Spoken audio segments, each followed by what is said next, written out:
Oh my God. This cook.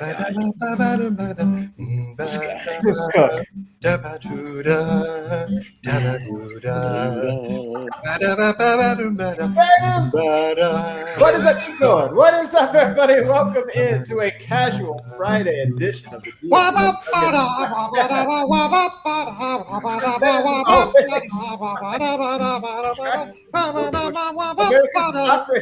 Okay. That was phenomenal. Everybody, give a round of applause for the one and only Miroslav Chuk. Mr. Miles Davis, thank you.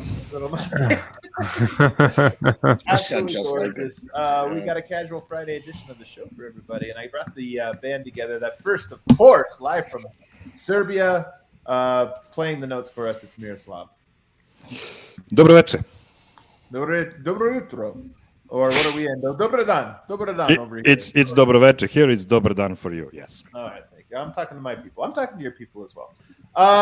Over here, look at this man, live from Michael Malone's home office. I don't know how he got access to it. It's very rare. Harrison Wynn. Yeah, we were slamming Guinnesses last night, me and Mike.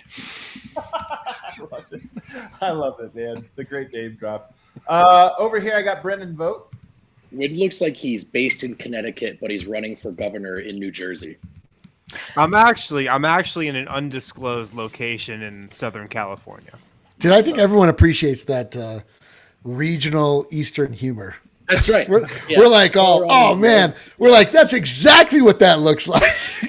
Zero people related to that. Zero. Yeah. And then over here, I've got D-Line Co. You guys probably know him better as Eric. Does anyone really know me, do you think? You've used that one before. You got Well, then you need to vary up your intro because I work organically. When you say something, it triggers something in my brain. You need to switch it up, otherwise I'm going to get stuck in a rut. Sounds like an excuse. I'm throwing wide open passes over here, Miroslav, but You see this?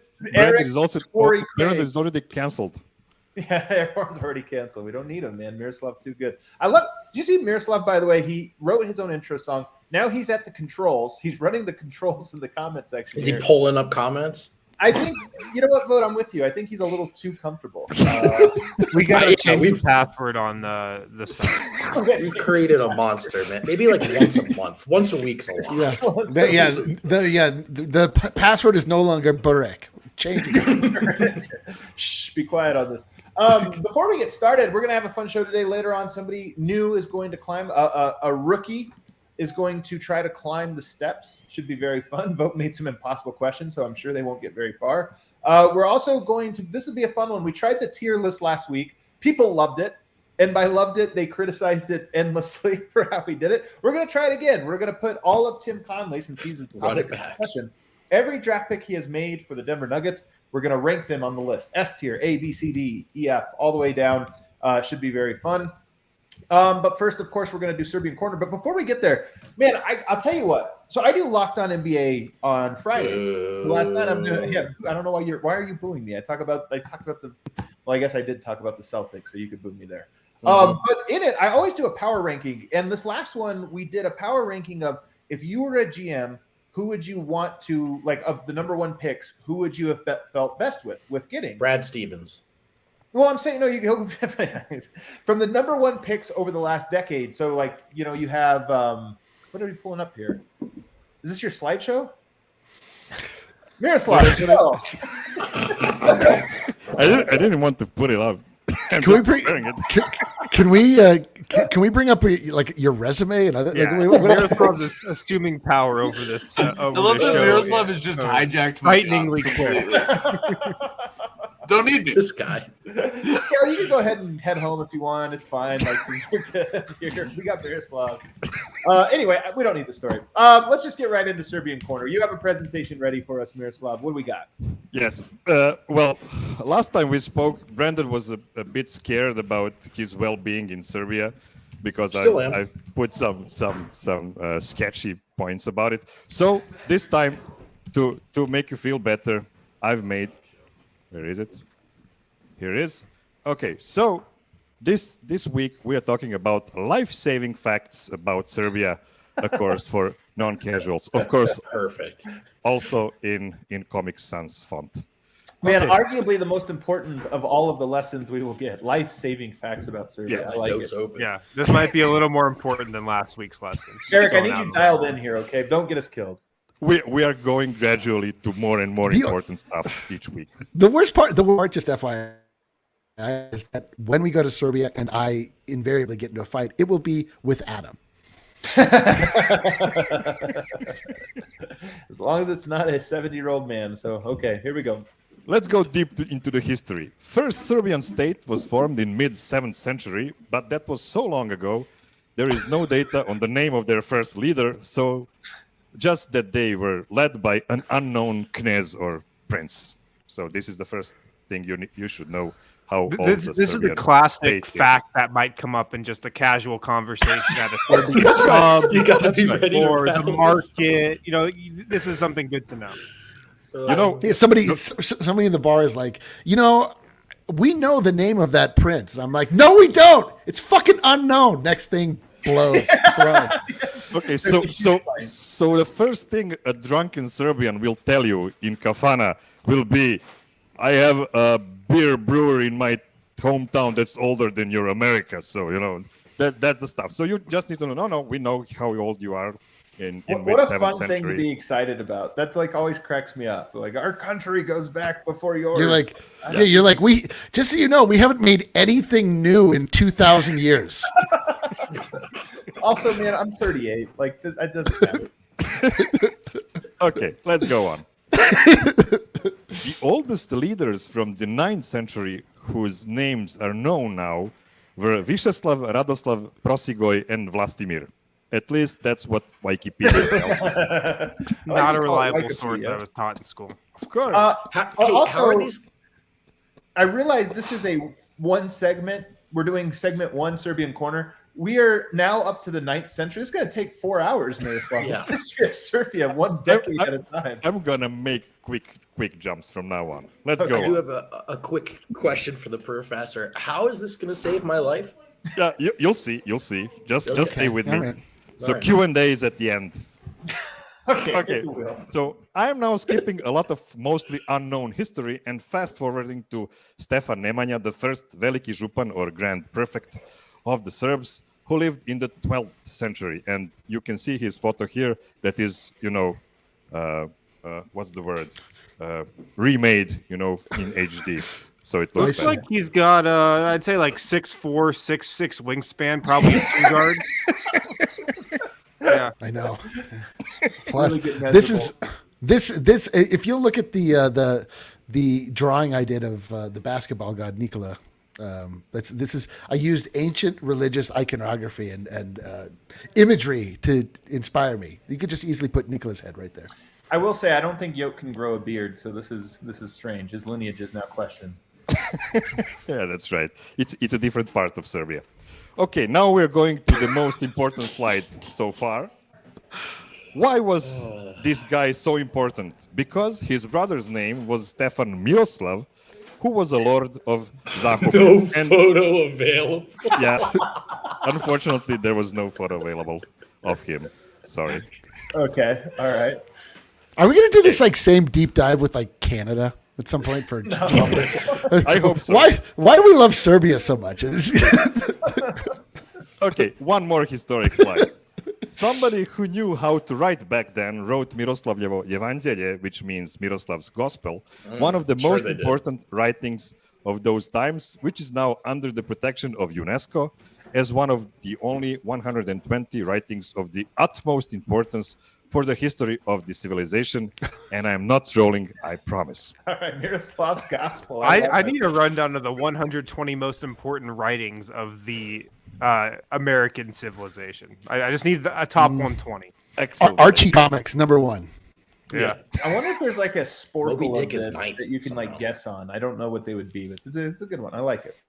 Okay, now let's go even further to the closer times. Famous Serbs you should know of. Nikola Tesla, born in Yes. Smiljan in the Austro-Hungarian Invented Empire. the Tesla. No, he Come on. invented SpaceX. Yeah. Brendan, Q&A for the end. Come on, man.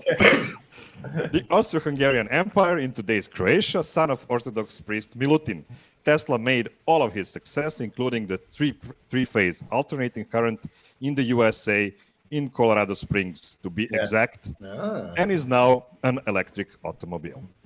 So thank you for that, Brendan. You stole his joke, but sure. Yeah. Damn it. Next one. Mikhailo Pupin, born in Idvor, near Pančevo. Mihailo Pupin? Yes. Okay. Who Go ahead. also made success in the US, making possible for the telephones to work worldwide. Before the GSM mobile network, Pupin's loading coil was the essential part of every phone call. And nowadays, it's not being used anymore. But until like 50 years ago, it was essential. I like Tyler Young commenting like this is a snake draft. Damn, y'all got a good one with Tesla. I was just about with a fire emoji. What an all-time comment. It's so good. Y'all got a good one with Tesla, man. Woo! Flames. Okay, now the big one. Slobodan Čuk, professor of electrical engineering at the California Institute of Technology, founder of Tesla Co. and inventor of world-famous Čuk converter. He is not really related to me, but he is, you know. So the reason I had to bring him on here is because, yes, my last name is Čuk, but also he is an electrical engineer like Voja, like me. So, you know, it's a connection to the DNVR and the whole Serbian corner. So we need it. You know this is a sport show, right? Like you could have brought up Djokovic or listen, this is gonna be a show about electric. All right, go ahead. You better draw this picture right now, and I will see you next week if you. When I'm getting taken away by the authorities, I'm just gonna yell out "Slobodan Čuk" and go let me go. That's right. Yeah, because you're. I'll just be like, "Poopin! He was a professor of electrical engineering." Right. Okay, one more. Novak Djokovic, born in Belgrade, the most dominant tennis player of all time, currently standing at 1,001 wins, 20 Grand Slams, 38 ATP 1,000 trophies, 87 titles in total, and 370 weeks at world's number 1, 60 more than second-placed Roger Federer. Next week, how to survive in Serbia with only $2 a day using transcendental meditation and non-intermittent fasting. You do know what non-intermittent fasting means, you right? Just eat nonstop? No, you just don't eat at all. Oh. That's actually what I've been practicing for the last 2 weeks. Wow. I'm not going to lie, Miroslav. I am still confused on how that's going to save my life. I can't fathom the circumstances. It's probably the type of thing that you just don't know until it happens. Yeah, that's right. I do look forward to, though, repeating some of these phrases and facts as my only way, my opening line conversation while I'm out there. You guys hear about the Čuk converter? Or what was it called? Yes, Čuk converter. Yeah, the Čuk converter. You guys pretty proud of that? You guys pretty jacked up over here about that? Yeah, nobody in Serbia knows about Čuk converter. It's just the guys that are studying the power electronics at the electronic faculty. Those guys will know, and nobody Could be else. a conversation starter, though. Of course. Eric, good pickup lines for you. So no one really knows that guy's name, huh? Just still... Is it true? Has anyone figured it out yet? Or? Edition of it. But in all seriousness, let's turn it back now to Nuggets here.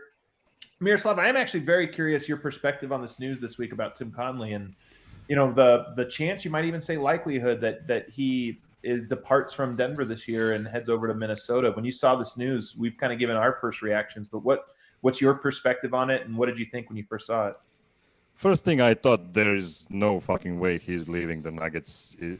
I thought it was just I don't know. It's a good thing for him because his contract actually ran out, and it's a good thing that he has a second offer just to have a bit more leverage when talking to the Cronkies, because we know he is underpaid for all of these years. But then, you know, when I saw some other stuff around it and the fact that Minnesota is really ready to give him a lot of money for it. I mean, just the fact that it wasn't, you know, turned down in like first 24 hours, that makes me think that he might even go to Minnesota and talk to them face to face, maybe. But he did that in Washington, right? I imagine it's happened already. I would think. Yeah, I mean, I don't know if I can say that for certainty, but I kind of feel like these things have already taken place. I wonder, maybe Harrison, you can tell me if you feel differently or heard differently, but I almost feel like the ball is sort of in Denver's court at the moment. Just kind of a, hey, like, what do you think? What are you guys going to do? Like, where are you at on this? That's kind of my understanding. Well, it's interesting when you just think about the timing and when the report that they were actually in conversations was leaked and actually went out there, because usually when we find out about stuff, we're the last people to find out. You know, like the public is the last people to find out about stuff that's actually going on. So, yeah, I'm with you. I feel like the offer's probably been on the table. He's probably thinking about what he wants to do now, just because that report got put out there 2 days ago. Right. And thanks a lot to the state of Colorado to snow in a historically bad way during the time when Tim Connelly is trying to decide his future. Thank you. Appreciate that, Colorado. Really. I don't think Tim Connelly cares. Like, come on, he's from Baltimore, man. It's not exactly. I know, but I'm saying, like, if you look outside and the birds are singing and it's beautiful, and you're like, I can't leave this place. Versus you walk outside and you're like, what the fuck? It's snowing. Like, man, I got a hard. We could spend too much time on the weather. Hard disagree. We were talking before, like the cold day that comes in sandwiched in between like 3 straight weeks of heat. It's great. It's like a nice cool dip into a pool. That's not. Yeah. Shower. That's cool. That puts you into a category of one. You're the one guy that thinks that. I am not alone in this. Hey, Miroslav, you tell me. You enjoy. You have like 12, 13 days of 80 degrees, and then you get the one day where it's rainy and cool. It's like, you get the one day where it snows feet. Oh, come off it, man. Snows. Are you standing it? Do you shovel your walks today? Come on, man. There's not feet of snow. No, but there's a difference between an overcast day where you get some reprieve from the sun and having an historically decimating snowstorm when a guy is trying to make a decision if he wants to stay in Colorado. I'm not going to be moved off of this point. I don't know if it happened to you too also when you were kids, but we used to have 4 real seasons in Serbia before. So you have winter, then proper spring, and then summer and it's kind of how it goes. Fall. Spring, yeah, that's right. But now we jump right from the winter to the summer in Serbia. So we'll go from. I don't want to translate to. Right, it's just some great podcast material, guys. Holy shit! Can we clip this, Kel? This is what I'll put this out on social. Do you mean clip this as in delete it, like remove it from the episode? Clip it out. All right, but to get back on track here, the question I'm most interested in. I mean, look, we shared our perspective. I think Tim Connelly, to me, it would be things would change if he left. It doesn't necessarily mean that it would be a disaster, but I do feel like disaster becomes on the table. Like it just opens itself to disaster. It opens itself maybe to an improvement if you get somebody who's just even better somehow. Those things are all possible. But my thing I'm curious is how you feel it maybe changes. And I know it's hard to put yourself in Jokic's perspective, but it's been a family since he's been here. There's been very few players that have been traded. There's been almost no movement in the key pieces. How do you think it would change maybe his perspective about things to lose such a big piece? Well, I was kind of joking and also not joking on Twitter when I said that it was really suspicious to me that everybody traveled to Sombor via commercial flight except for Josh Conklin, who used his PJ to do it, and everybody wants to go on PJ when they can. Private jet. That's just that's the way we speak, the rich people. So yeah, probably a G5. I'm guessing. yeah, I guess so. Yeah, 2 motors and everything. Yeah, but yeah, the thing is, I don't know, man. One thing that Tim Connelly said in Sombor was like, I really hope we'll bring the Larry O'Brien Trophy to Sombor next year or year after that with us, not only these MVPs. And that really feels like a guy that wants to be there for the long haul. And then you get these kind of informations. And I don't know, man. I mean, first of all, I don't want to think about the possibility of Tim Connelly leaving, because that would make Kroenkes such cheap-ass owners that I just cannot believe it happening after all of the things that have happened. I mean, I could get if they would give him a 1-year extension, but not now, a year ago. So he will get one good season with the full roster, which is more fair to evaluate what he's been doing with the Nuggets.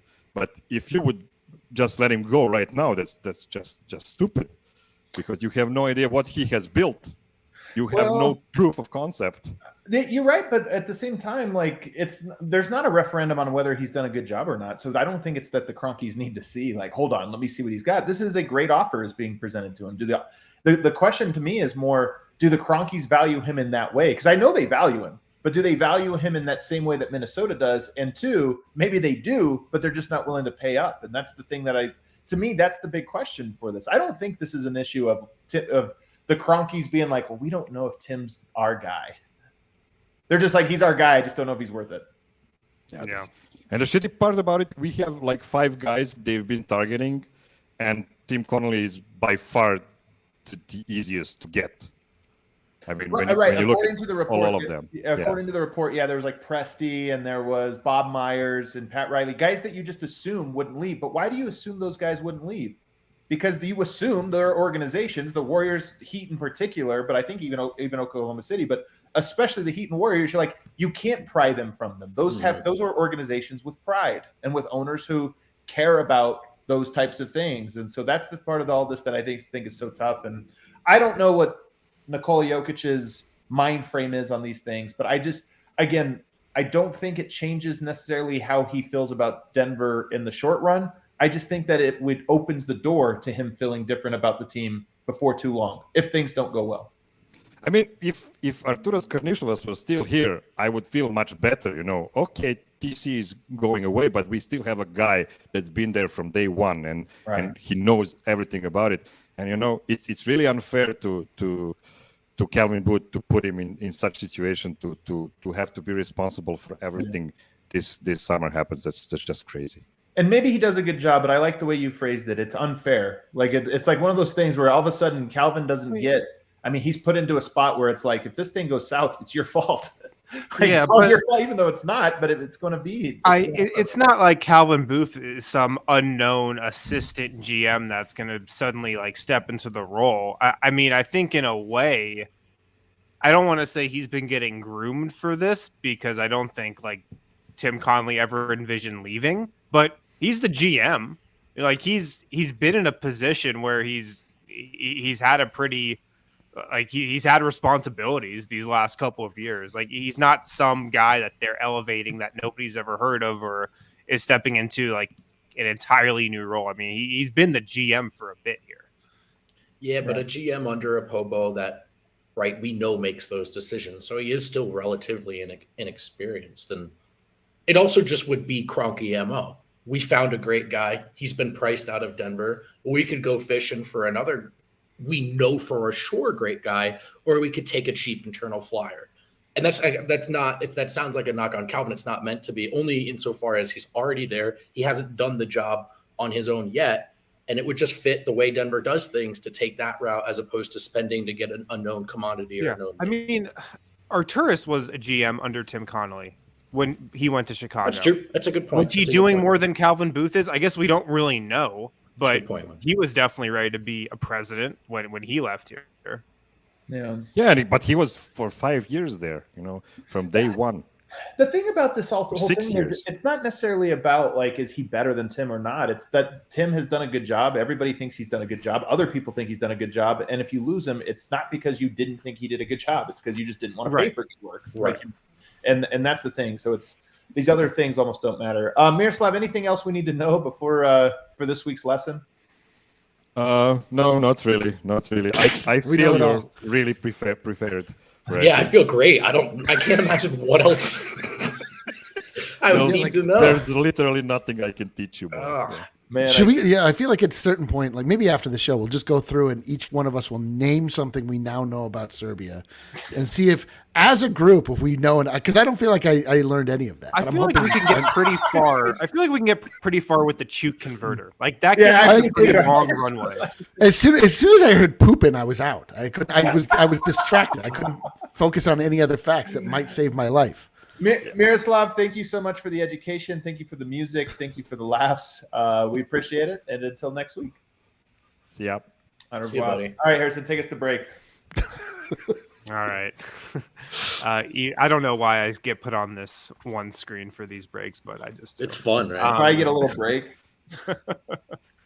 Evoca TV, guys, if you have not been able to watch Nuggets, Avs, and Rapids games this season, check out Evoca TV. You can log on to Evoca TV, bring up Evoca TV, go to the literal DNVR channel. Yes, we have a channel on Evoca TV. Right. Click it and start watching this show. You can watch all our shows. All our pre and post game shows are on there. Go to evoca.tv/DNVR. Watch the DNVR channel there. Just $15 a month for those first 3 months. Use the promo code DNVR. That gives you that discount. It's a $10 discount off your first 3 months. So like I said, those first 3 months are just $15 a month. Plus a receiver, no contracts, no hidden fees. They're not going to hike up the price on you all of a sudden. Go to evoca.tv/DNVR. They've got Altitude. They got AT&T Sportsnet. You can watch the Rockies this summer. Other national channels as well. evoca.tv/DNVR.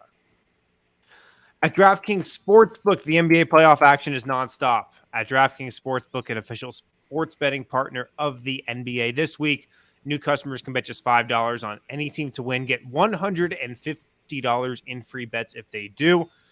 All customers, doesn't matter if you're new or existing, all customers right now can place a same-game parlay with 3 or more legs and get a free bet back up to $25 if one leg doesn't hit. So make sure to download the DraftKings Sportsbook app now. Use promo code DNVR. Bet $5 on any NBA team to win their game. Get $150 in free bets if they do. That's promo code DNVR only at DraftKings Sportsbook. Must be 21 or older. Colorado only. New customers only. Minimum $5 deposit. Restrictions apply. See DraftKings.com/sportsbook for details. Gambling problem? Call 1-800-522-4700. All righty, back here. Segment 2. What was that vote? I forgot that I was like leaning in close. I forgot my face would come back. So in honor of Tim Connelly, clearly his best work has been in the draft. When we talk about building the Nuggets, the Nuggets are a team that have been built through the draft largely. And if not the draft, from low level trades, meaning we'll find a guy at the end of someone else's bench that we like at the draft, and we'll bring him in and develop him there. So I thought it would be fun for us to go through every draft pick he has made, every single one, and put him on our list. So Kale, please bring up the tiered list here. As you get ready to fill this out for us as we go through them line by line. Should be a tight segment. Yeah, that graphic just triggers me, man. Like it's the ultimate trigger. He's not ready. Okay. He's trying to fix it, he said. All right. I'll pull it up. Let me find it over here. We'll go back to 2014 for the very first pick of we get 2013. Some people are going to say like that trade. Here's the thing. Tim Connelly, not dissimilar to this year. Tim Connelly joined the team at the very last minute. There were orders from above. You're going to trade Rudy Gobert. We're going to get off this, whatever. Like, I don't count that one. He had nothing to do with it. You really have to go back to the next year, the 2014 year, to get into this. And the first one we have is Gary Harris. What just happened? You mean we don't want to slot Eric Green onto the tier chart? Oh, is Eric Green from 2013? We should start with him then. We'll do Eric Green. He was on the list. He's on the list, yeah. What's going on? This is a disaster. This is such a nightmare. Watching this unfold in real time, and I can hear Kale, who just screamed, and then Adam, and then both of them are Adam acting like the graphic is actually on the screen when it's not on the screen. So. Here, I'm going to share screen here. I have it pulled up, so we'll just do it. You guys do remember our first motto on this show, of course. F it. We'll do it live. We'll do it live. Oh, but I don't. Oh, there we go. God damn it! I don't have Eric Green on here though. Let's go make that up. Eric Green, second round pick. Second round pick's not all that valuable. Not that important. Where was he taken? Their win, 46th. Yes. 46. So Eric the Nuggets Green traded Gobert, or the 27th pick, I should say. Moved back and took Eric Green. All right, Eric Green. It doesn't matter. I think it's tough when we get to these guys because it's like we're putting them in. There we go. There we have our graphic. Maybe zoom in a little, if possible. That is Joffrey Laverne. What the hell is happening right now? Eric Green, I don't know. D. It's like he's a second-round pick. It's kind of a waste. He wasn't very good, but it's a second-round pick, like 46 picks. Yeah, like bad. So like, what are we doing here? I'm going to give him a D. He was like a scorer. I don't know. We don't need to spend time on Eric Green. Let's just keep it. Eric Green was a player I had hoped for. Like Eric Green had like promise, and Eric Green was a scorer. He's like in the Marcus Howard school of players. But he wasn't where you're that like, short. no, I know not short, but just like a scorer, like a guy that he was like led the ACC in scoring, and like there was a guy that you thought like you always thought he could come off the bench and make a little noise. Yeah. He just never really got an opportunity. He had 17 and 7 against the Warriors in 2015. How is that a thing? You have We'll get lost off to your- memory. But It will get lost to memory. I can't believe it. Yeah. If we go to 2014, this is where the Conley era begins in earnest. And you start, of course, with Gary Harris. He was the first one taken, right? Was he ahead of or behind Nurkic? He was. Actually, we start with Nurkic. So Nurkic Yes. at 16, unconventional pick. If you recall back to the Nurkic pick, the number one thing that was known about him was that his dad beat up all those people. Do you remember? the Yeah, story he was a about, big, like, massive cop. and that he was sort of discovered, not too dissimilar from Jokic, in that is what kind of led to Nurkic's discovery. Is it was like, wow, this big ass 7-foot cop. Does he have any kids? Turns out he does. Yes. In basketball. So Nurkic, a very, very strange pick. And if you look at where he was picked, Adrian Payne was drafted right in front of him. Notably, just passed away this year. He was shot in Florida. Tragic story. But he was out the league already. Doug McDermott, Alfred Payton, Noah Vonleh, Nick Stauskas. He got great value. I think this pick was very good. I'm going to go all the way up to B. I think this was a B pick. Oh, this was an A pick. I think this is an A pick. Yeah, I would say A. Yusuf Nurkic, he's fallen on hard times. He got injured. He was the Bosnian beast, the Bosnian bear. Like this guy came in, schooled DeMarcus Cousins, which at the time I loved, but now I look back and I realize I was on the wrong side of history. I mean, but the one thing I remember from this draft is Nuggets fans hating these picks because they traded down Doug from McDermott. 11 where they took Doug McDermott for Chicago. And of course, everybody in Denver loved Doug McDermott. You can probably guess why. But they hated the Nurkic and Gary Harris trade. Yeah. Yeah, it was just such a unknown. Like I was very tuned in to all things Nuggets at this point in my life. So I remember vividly, I was at I was in Colorado Springs trying to sell my dirty T-shirt wares, and I was talking to a radio station host down there, and I was like, "What do we think of this pick?" They're like, "Nurkic." Harris, what are these guys? We should have gotten Dougie McNuggets, man. Dougie McNuggets. Dougie McNuggets. Jesus Christ. That would have really played well in Denver. He would have definitely gotten a second contract, unearned, but just because he was a fan favorite with the Knicks. Yes. All right, Gary Harris, even better value. To me, this is where it's tough, guys. I thought Gary Harris would be an A value pick. But somehow him and Nurkic in the same category. Like Gary Harris was great. He gave a lot of great years. He helped establish the culture, and he was taken, at 15th. No, I'm sorry, 19. I would put them both in A. I would feel good about that. To me, this is not a draft pick. Like these two represent the same move. Like this was the first time we ever saw Tim Connelly trade back to get more draft picks with a lower draft pick to get two higher draft picks, and both of these guys absolutely hit. Together, these two together represent some of his best draft maneuvering, and to me, it's like together this is an S. Each one of these players is an A, but this was when it was like, oh man, this guy we're doing I like this guy picks, though for a reason. This is about talent evaluation. So I get what you're saying. The move combined maybe pushes it up, but we're just doing does he? Yeah, but these are both great. Yes, right, these are both great talents. I would have given Nurkic a B, but all right, we'll go with A. It sounds like you guys are there. And then lastly, in that draft, second round pick, nothing said about him, not a word written or spoken about him until the following season. Weirdly enough, but here we go. Easily an S tier. I would argue, look, you would have to convince me there has been a better pick in NBA history. It might literally be above S tier. If there is something above S tier, Jokic at 41 would be in that category. This is the greatest draft pick in the history of the NBA. 41 to get a 2-time MVP of the league at 41. Absolutely.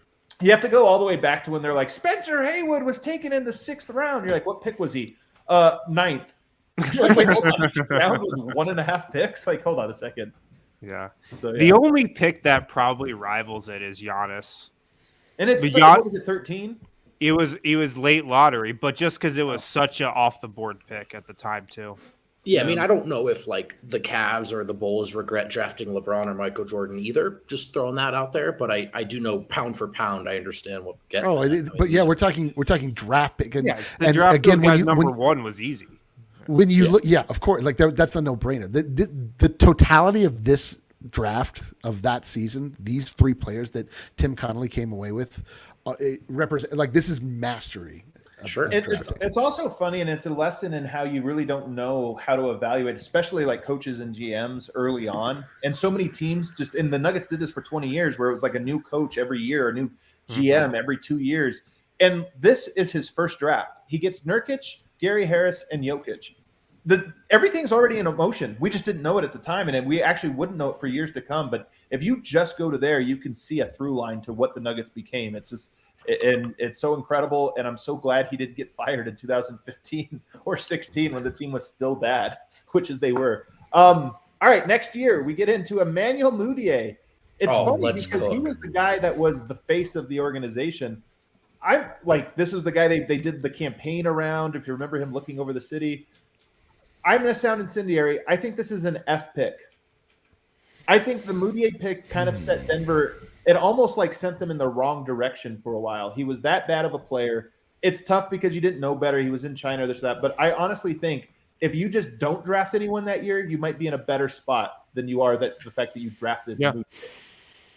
I don't see how it could be anything but an F. I mean, he was a bust. He was a terrible pick, terrible player. The only argument for E is that other teams probably would have taken him. Like, it's not like Denver was like, let's reach 10 picks for this guy. I'm just playing devil's advocate. I'm not saying it worked out. But like, the result was an F for sure. Yeah. He was a member of the all-rookie team, was he not? Yeah. I mean, the only saving grace on the Mudiay pick is if you look at the guys drafted very close to him, like this was a very mediocre draft in like after the first pick. And so Devin Booker is the guy that stands out because he was taken 13th and he was coming off the bench for Kentucky. But it's funny, man. Like, don't you think Devin Booker is a total Tim Connelly pick? Well, the Nuggets like Devin Booker is the funniest part. But if you just look at the guys picked around Mudiay, Mario Hazonia 5th, Willie Cauley-Stein 6th, Stanley Johnson 8th, Frank Kaminsky 9th, Justice Winslow 10th.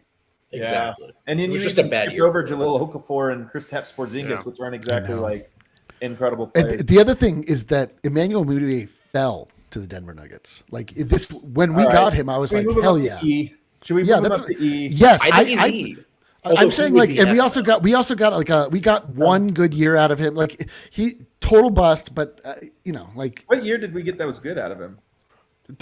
He was a member of the all-rookie team, wasn't he? See, but this is the thing about the all-rookie thing is that was Michael Carter. Play a lot of minutes. They're like, hey, he averaged 14 minutes a game. So yes, he had a good year that was not just evaluated by people that were in the Denver Nuggets organization. Like league-wide, people were like, okay, that's how you get voted to an all-rookie team. Like, that's revisionist history, but it doesn't matter. We're not going to sit here and litigate it. No, that's not. Yes, it is too. There was no like hype around Mudiay as like this like budding superstar at that time. It was he makes some really. Can't finish at the rim. I'm simply making the argument that it's not a complete F. It's just an E.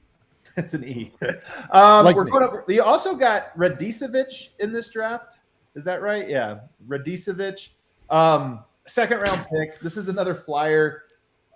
Is that who that is? That is Radicevic, right? Yeah. This is like. I'm going to put this as a D again because once again, it's just a second round pick that didn't matter and it turned out to be nothing. So to me, it's not. It's a bad pick, but it's not. It just costs money. Yeah. Second round picks are like what do you want?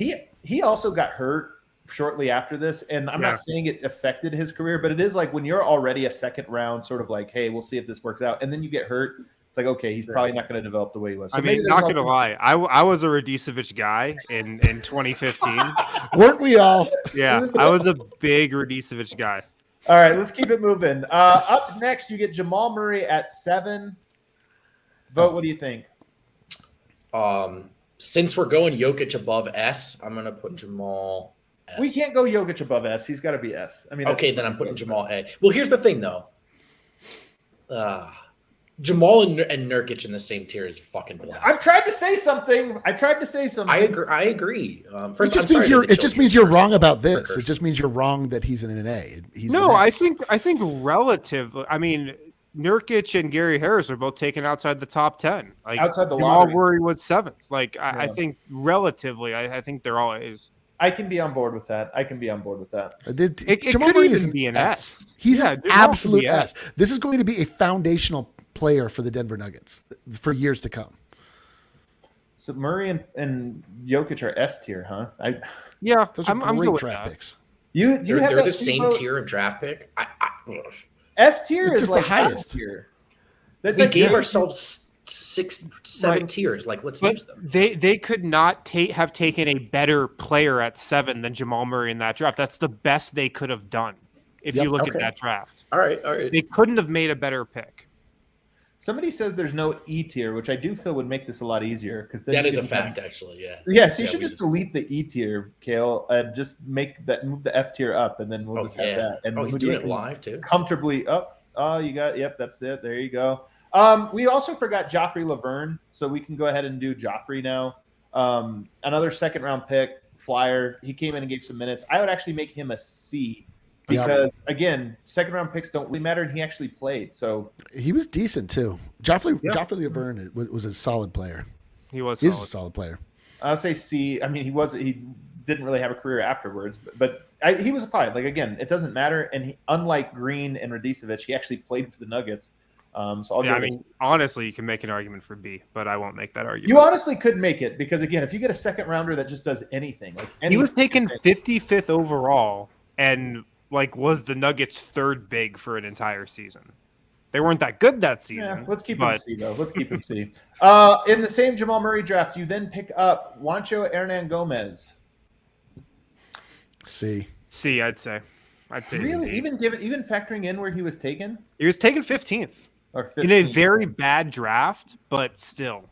So right around him, you have Thon Maker, you have Jakob Poeltl, Torian Prince, Georgia Papagiannis, which is like the F of F tiers, Denzel Valentine.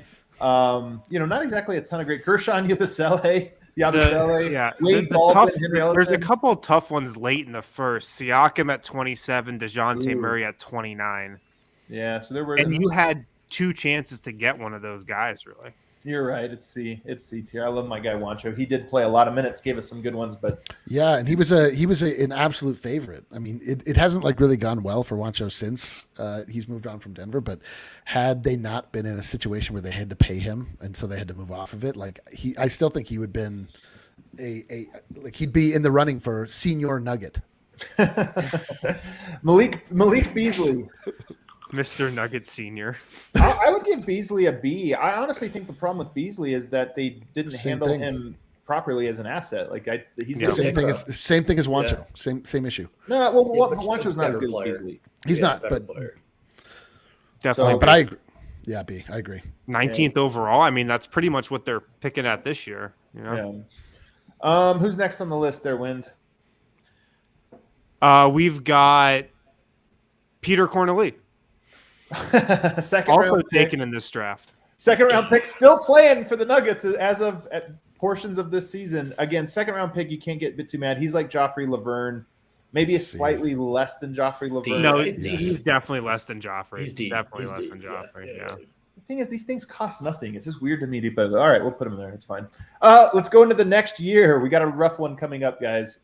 Tyler Lydon. Oh, bring the E back, dude. This is the biggest F there is. It's an F, man. It's a no questions barred F. This is the biggest black mark on Jokic's. On Tim Connelly resume.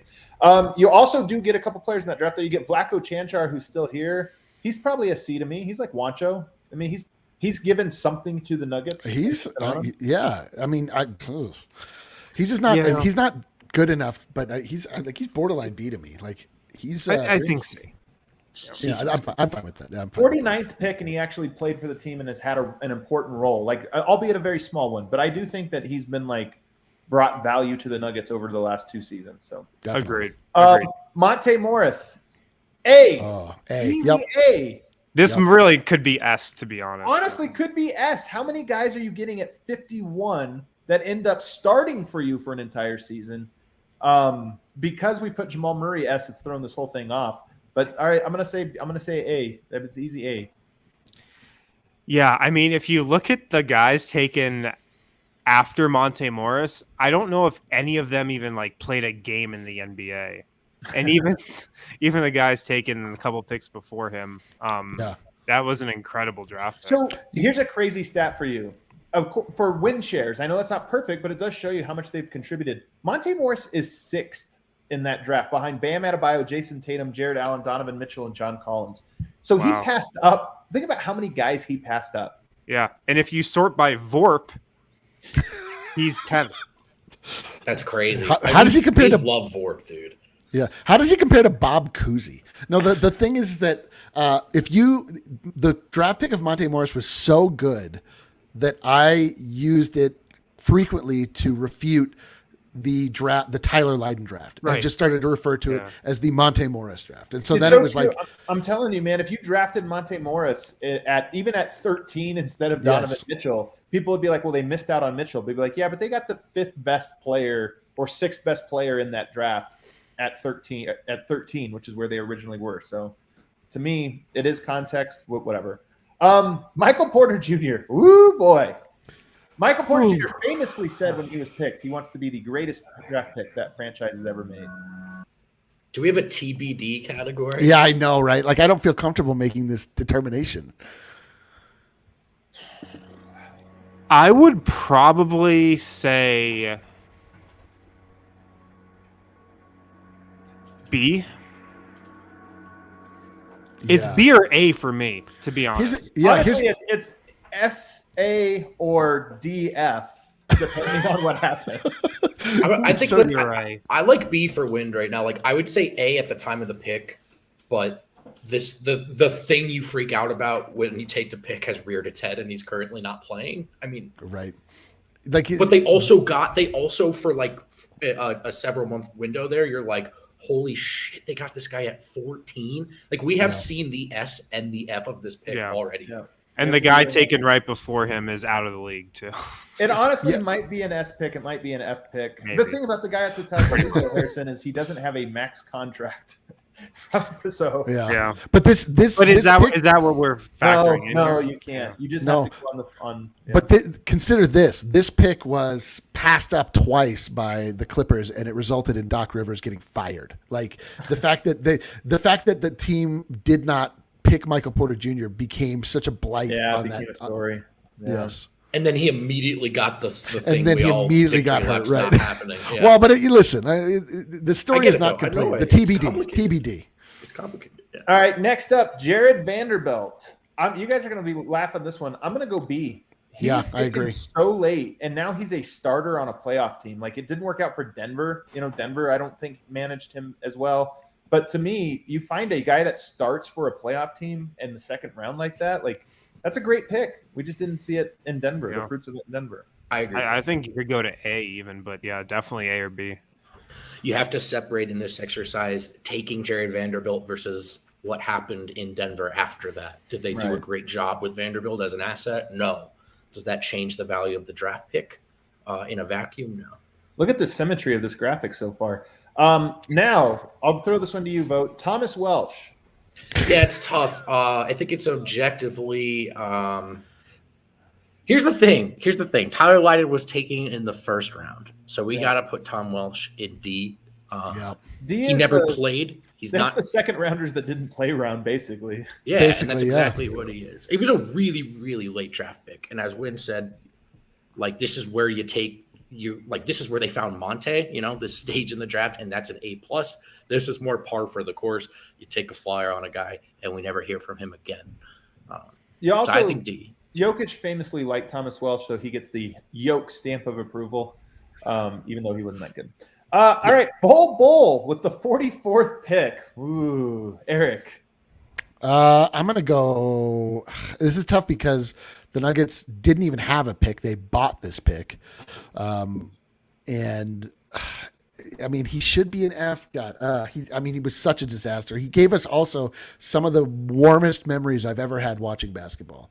Watching Bull go off in the game where I think he was starting at point guard in the bubble, was some of the greatest things I've ever seen in my life. Like, I'm going to give him a D. I think he's a D. I mean, obviously, like, it's completely fallen apart with him because his attitude is terrible, but I don't think it was a terrible pick, all things considered. Well, the one thing I'll say about Bull is, like, if he was Tom Welsh, he just would have gotten cut. The fact that he had this, like, tantalizing upside got him a contract that ended up killing Denver. And the same with Michael Porter. Like, the risks, including your own decisional risks that are associated with taking a player like that, should be factored into this one. But that being said, I still give it a D. It was a second rounder. It did cost Denver that second contract.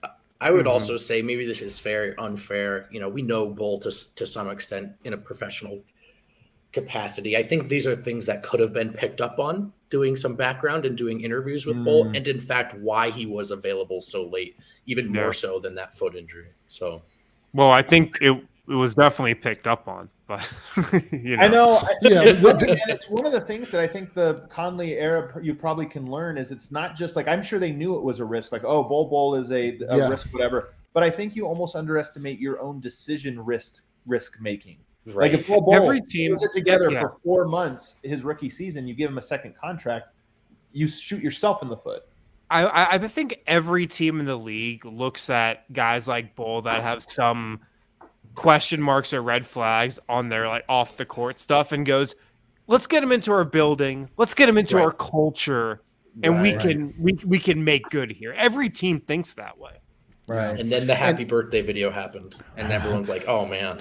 It's funny, but the Bull pick really represents like kind of what you're saying, just like the willingness of Tim Connelly in the front office to sort of gamble on upside. And the bat, if it doesn't work out, it's the D tier. If it does work out, that is Malik Beasley, that is Michael Porter Jr., that is Jared Vanderbilt. All three of those guys were injured at some point in their collegiate careers or high school careers, and were, had big red flags around them. They fell in the draft because of that. And then Tim Connelly has never been shy about being like, okay, well, we've got long-term vision here. So these guys are supremely talented. He always takes flyers on talent, which I really appreciate. Zeke Naji is up next. He's another one that's like a big time TBD, but I still look at Zeke Naji and I'm like, I think he's a good pick. I think that's a B pick to me. Given where he was drafted at, but it's more TBD than anything, but I'll go B. Yeah, definitely TBD. I'd say B. Yeah, I guess so. I mean, he shoots the ball well. Like he's not Juancho, I don't think. So yeah, guys that were taken ahead of him, you've got Kira Lewis Jr. It's still such a fresh pick that it's really tough to tell. Even though he's got injured draft grades right after the pick is made, but even 2 years in, it's still too early. Would you guys be more surprised if he's in Minnesota's rotation or making videos with Adam Sandler? Like I think he's in Minnesota's rotation. I'm saying he's a Beasley or a Vanderbilt, not a Wancho. Oh, I see what you're saying. Yeah, I agree. He's in the B. Yeah. And then Bones Highland. Eric. A. With a chance to go. Oh, you think it's more likely? Because again, the more recent the pick, the more it has movement to it. Do you feel like it's more likely to be an S tier or an a B tier by the end of next season? I think it's just likely to always be an A pick. Like I just think that he is, to me, it's like he's the right guy, the right time, the right temperament, the right person, the right skill set. Like it was, and frankly, like nobody really saw it coming. Harrison was in on Bones, but it was like it was like kind of just this guy that could shoot from deep. None of us really saw a fit for him in Denver. It didn't really make sense, but you just get a guy like that in, like a hooper. Real hoopers know, but you could just see like what bringing a guy like that into a team setting can mean for the team. Like, and that takes vision. That takes the ability to not just follow the draft board and listen to, what is the position of need, blah, blah, blah, all the things that you're like supposedly looking for when you're drafting players and evaluating them. Like Bones Highland didn't match any of that. And Tim Connelly went for him anyway, because he's just like awesome. And the last one we actually skipped over. People reminded us RJ Hampton. So we can do RJ Hampton as well. Here's what's funny about the RJ Hampton pick. Orlando RJ Hampton kind of sucks. Denver RJ Hampton was interesting. And I honestly wonder, when we talk about the draft, I honestly wonder how much of it is the pick and the identification and how much of it is the system and development. I think RJ Hampton is better than what he showed in Orlando, but he's probably worse than what we thought when he was in Denver. He had a pretty interesting year this year. Got up to 35% from three. Played 22 I would give him game. a C, because he cost. Remember, he cost a first-round pick to get, right? But then he also functions as your first-round pick in acquiring Aaron Gordon. And I know we're just looking at the pick, but this isn't such a short window. You draft a guy, develop him to some extent, get him on the court, and he looks good enough that he fetches you a desirable piece. I mean, like, that's a good outcome for a late first-round pick. But then you have to factor in that he cost an additional one. Yeah. C when I do the fake math on that, I suppose. Yeah, I'm good with that. I'm good with it too. I think that sounds about right. So looking at this, here's what's interesting. 2 S tier. Like, I don't know how many teams would have S tier picks, 2 of them over the last 7 years. If you get a couple number 1 picks and you nail them, like you can look at Boston, Jalen Green, and Jason Tatum. Jason Tatum probably an A pick, especially when you consider it was 3rd, or an S tier pick. I mean, yeah, it's whatever. Jalen. It says you. Jalen Brown, I think you look at and go, could be S tier, could be A tier. It's one of those 2, though. It's really high up there. So I don't know. There's maybe a few teams out there, but I don't think there's very many that have 2 that you would say S tier. And I definitely don't think there's going to be 6 that are S tier. Definitely not the Phoenix Suns. They don't have 2 that are S tier. I love that. I feel good about. I gotta say, just they have one that's the last time we did this. Like, looking at the total picture, like yeah, I would tweet that out. I would stand behind this one. Well, and then the thing is, when you go down to the D and F tier, you've got Moutier and Leiden, obviously big mistakes, but then the rest of it is just second-round picks that are like, whatever. Yeah. I mean, it just doesn't matter. Like you miss on those. Like, every GM, I see Mo Ron, nice name. Is like sort of pointing out all the misses in each draft, and like you can do this with every GM. Yeah, you will find a row of Ds that could have been a Monte, right? And Denver was also the team that found their Montes and so on. Right, yeah, but exactly. Just look at all these draft picks, and to really only have 2 that were bona fide busts, 2 out of all of these, that's pretty incredible of a draft record. To have this many S's, this many A's, this many B's, and only 2 guys that you can definitively call busts is pretty impressive. I think the other part of this too is that B tier, like, it's a bunch of players that might move up. I mean, Michael Porter really well might be an A. Malik Beasley is a really good player for a team that got a big contract. Like, he actually is an A, just wasn't an A for Denver. Jared Vanderbilt, Zeke Naji, a little bit TBD on Zeke, but that B tier is the one that more likely to move up than down to me. And this is a great comment from 55555-ish, who says, you got to consider where these picks came to. I mean, obviously that's the context in how we graded this, but when you just think of the totality of, like, okay, you look at this board, here's everything he's gotten. This is not a guy who had a luxury of dipping into top 7 picks over and over again. And I think you look at the final result, and I mean, look, we can talk about this all day, but a division rival just labeled him a top 5 exec, and this is a big part of the reason why. Yeah. I think my board looks with Murray in the A tier, Nurkic in the B tier, but, each their own. Let's take a break. On the other side, we're going to have Jacob McQueen join us and try to climb the most impossible steps you can imagine. Brendan Vogt curated.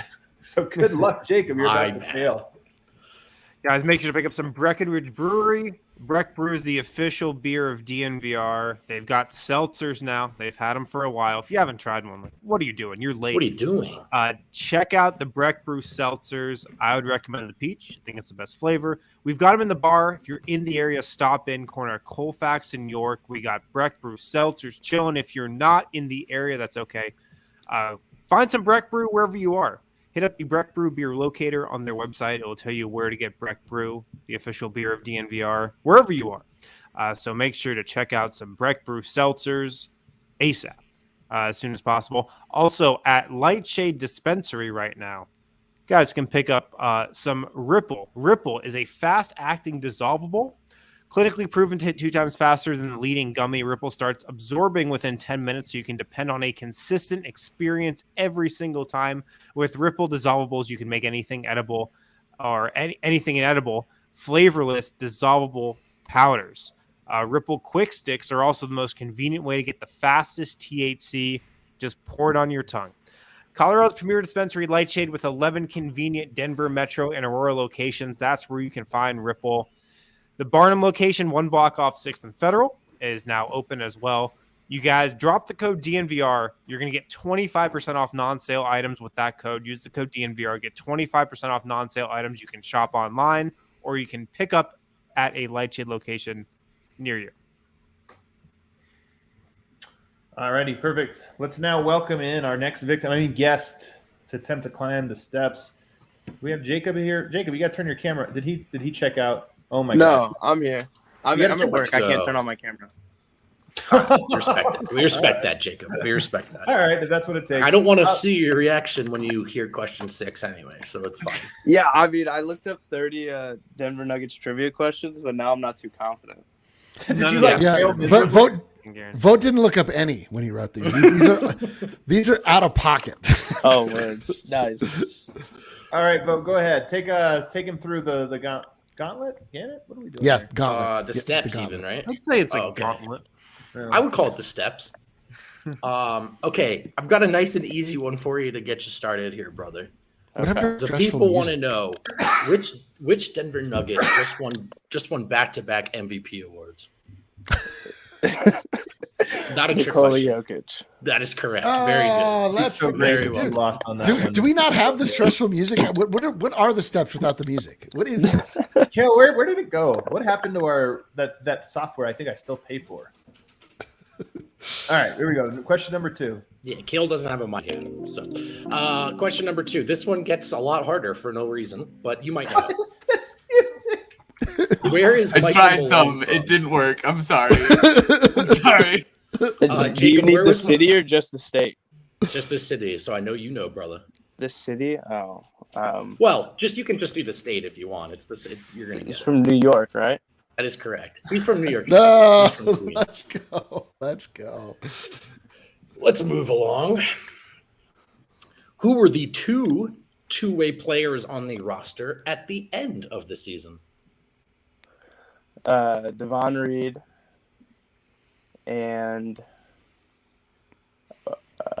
Marcus Howard. That is correct. Let's Judges go. accept it. Got Technically, it. the correct answer is Dude. Marcus Howard, but we'll accept it. Yeah. My man's plowing through these steps. Jacob, question number 4. Which Denver Nugget had an arena named after them this season? Facundo Campazzo. That's My right, Jacob. guy. That's a great Listen one. to this. Thank you for using Unbelievable. his proper name. Is Should we- this should we- for sticker packs? How does this work? Yeah, sticker pack right here. Yeah. All Do right. you still have a sticker pack, Eric? Not one that we can sell, so we'll send it to him on the sly. I Don't got tell one. anybody I got that one we're with my sending it shirt. to you. Well, if you get to 10, you'll get a shirt. Let's go to question 5. Let's see how closely you're paying attention today. Name one of the 2, or 2 if you have them both, hosts of Serbian Corner on the DNVR Nuggets podcast channel. Oh, Miroslav.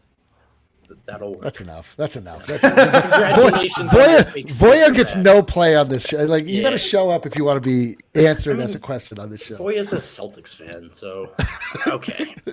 That's not true. Question. It is true. It is true. Question number 6. really? What team did Facu Campazzo play for in Europe before coming to the Denver Nuggets? I don't know any of those international teams. Madrid. Holy shit! Yeah. He lands the Hail Mary. Let's go. He is from Real Madrid. Real Madrid. They're giving him credit for Madrid. I mean, Yeah. that counts. That counts. I mean, come on. What's the other Madrid?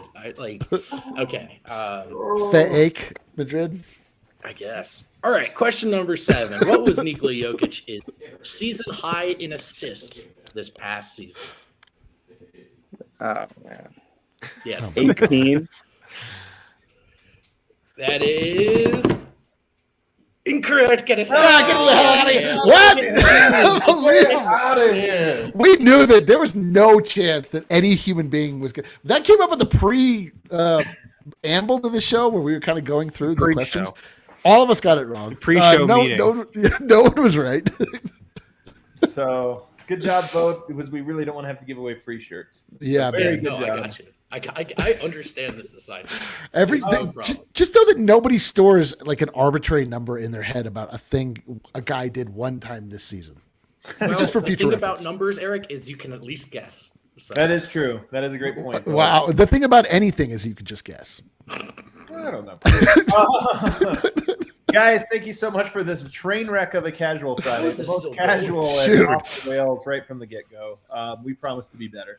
Have a great weekend. Enjoy your snow day, and we will be back again on Monday. We're starting a new series next Monday, so we should have some new shows that really get us ready for the draft, free agency, all that kind of stuff. Excited about it. Harrison's put in some legwork, so we'll be back next week. Get some rest in, everybody.